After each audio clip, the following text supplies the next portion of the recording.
Hi viewers, ఈరోజు ఆంధ్ర రాష్ట్ర అవతరణ దినోత్సవం. కర్నూలు రాజధానిగా ఆంధ్ర రాష్ట్రం 1953 అక్టోబర్ 1న ఏర్పడింది. అప్పుడు టెంపరీ అంటూ గుడారాలు వేశారు, టెంట్లు. దాదే పెద్ద పెద్ద ప్రభుత్వ ఆఫీసులు అన్నట్టు. ఈ కథలో తెలంగాణలో తెలుగు వాళ్ళు కూడా మీరు తెలుగు మాట్లాడతారు, మేము తెలుగు మాట్లాడతాం, తెలుగు వాళ్ళు మాట్లాడే వాళ్ళంతా కూడా ఒక రాష్ట్రంలో ఉందామని అన్నప్పుడు 1956 నవంబర్ 1న ఆంధ్రప్రదేశ్ అవతరణ జరిగింది. ఇప్పుడు నేను ఎందుకు చెప్తానంటే, నిన్న తెలుగు ఫ్లైఓవర్ అని చెప్పేసి హైదరాబాద్లో సెక్రటరీ ఆపోజిట్ ఒకటి ఉంటుంది. ఈ తెలుగు ఫ్లైఓవర్ వచ్చేసి ఎండ్ పాయింట్ వచ్చేసి మనకు అక్కడ ఇందిరా పార్క్ దగ్గర రోడ్డుకి దగ్గర ఎండ్ అవుతుంది, అక్కడ దిగిద్ది. ఒకప్పుడు ఇప్పుడున్న సచివాలయం ఎదుట తెలుగు విగ్రహం ఉండేది, పుట్టిన విగ్రహం అనేది ఉంది. కేసీఆర్ కొత్త సచివాలయం కడుతున్న మూమెంట్లో అవన్నీ తీసేపించాడు. ఇప్పుడు తెలుగు విగ్రహం ఎక్కడ ఉందంటే కూడా ఎవరికి తెలియదు. బట్ తెలుగు ఫ్లైఓవర్ ఆయన కదిలించాలి, అలాగే ఉంచాడు. రేవంత్ రెడ్డి గారు వచ్చాక పొట్టి శ్రీరాములు తెలుగు విశ్వవిద్యాలయం ఉంది కదా, దానిని ఐ థింక్ సురవరం ప్రతాప్ రెడ్డి తెలుగు విశ్వవిద్యాలయం కూడా మార్చారు. ఓకే, తెలుగు ఉంచారు కదా. అలాగే తెలంగాణలో మాట్లాడేది ఏ భాష అండి? తెలుగు. ఏపీలో మాట్లాడేది ఏ భాష అండి? తెలుగు. ఉత్తరాంధ్రలో మాట్లాడేది ఏ భాష? తెలుగు.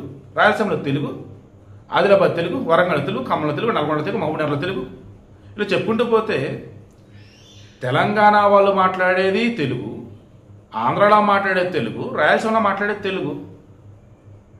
ఆంధ్ర తల్లి ఫ్లైఓవర్ ఉంటే దానిని తెలంగాణ తల్లి ఫ్లైఓవర్గా మారిస్తే ఓకే. తెలుగు తల్లి ఫ్లైఓవర్గా ఉంటే ఆ తెలుగు తల్లి తీసి తెలంగాణ తల్లి అని పేరు పెట్టారు ఏంటండి?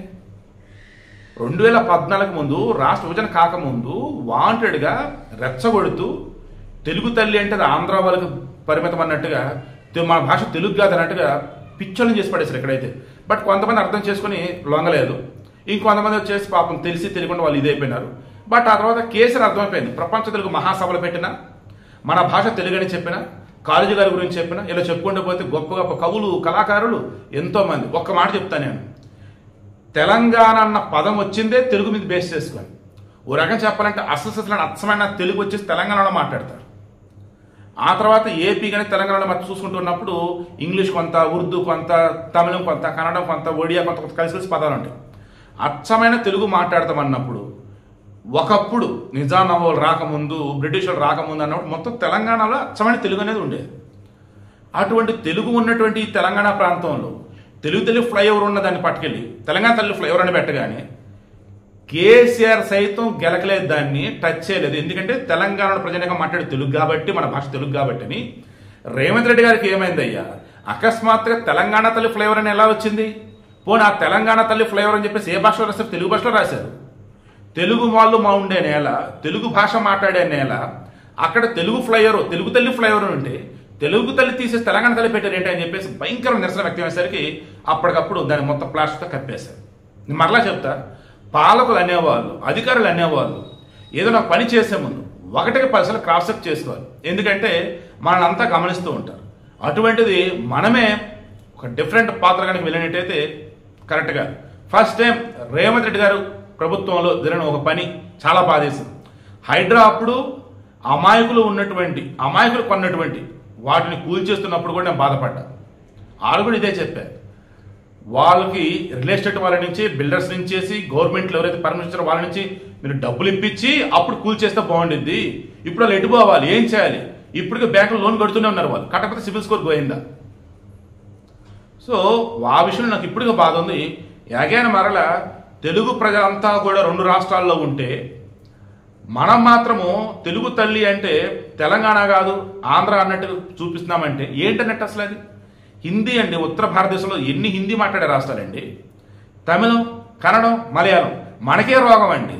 ఇప్పటికీ దిక్కుమాలిన రాజకీయాలు చేస్తూ తెలుగుని అదేదో ఆంధ్రాకి పరిమితం అన్నట్టు, తెలంగాణలో మాట్లాడే తెలుగు కాదన్నట్టు. ఏంటి అసలు అది? మన అమ్మ తెలుగు, తెలంగాణ ఒక ప్రాంతం, ఆంధ్ర ఒక ప్రాంతం, రాయలసీమ ఒక ప్రాంతం, ఉత్తరాంధ్ర ఒక ప్రాంతం. తర్వాత ఆదిలాబాద్లో మాట్లాడే భాష ఒకలాగా, ఖమ్మంలో మాట్లాడే భాష ఒకలాగా, హైదరాబాద్ ఒకలాగా, వరంగల్లో ఒకలాగా, మహబూబ్నగర్లో ఒకలాగా, గుంటూరులో ఒకలాగా, కృష్ణా ఒకలాగా, రాయలసీమలో ఒకలాగా, ఉత్తరాంధ్రలో ఒకలాగా, గోదావరిలో ఒకలాగా. ఇవన్నీ మాండలికాలు. అంతెందుకు, ఈరోజు నేను మాట్లాడే భాష అయినా ఇది కూడా ఒక పర్టికులర్ ఒక ప్రాంతం అన్నట్టు ఉంటుంది తప్ప ఓవరాల్ మొత్తం అన్నట్టు ఉండదు. ఎందుకంటే మరలా చెప్తున్నా చూడండి, మనకు అర్థం కావటానికి తెలుగు మాట్లాడుతూ ఉంటాం.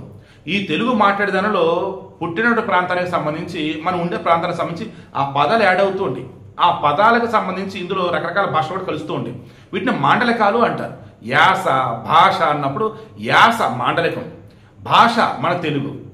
ఇప్పటికన్నా ఆంధ్ర, తెలంగాణ, రాయలసీమ, ఉత్తరాంధ్ర ప్రాంతాలు ఏమైనదని మన అమ్మ తెలుగు తల్లి, మన తెలుగు తల్లి ముద్దు బిడ్డలు, అది గుర్తుంచుకుందాం.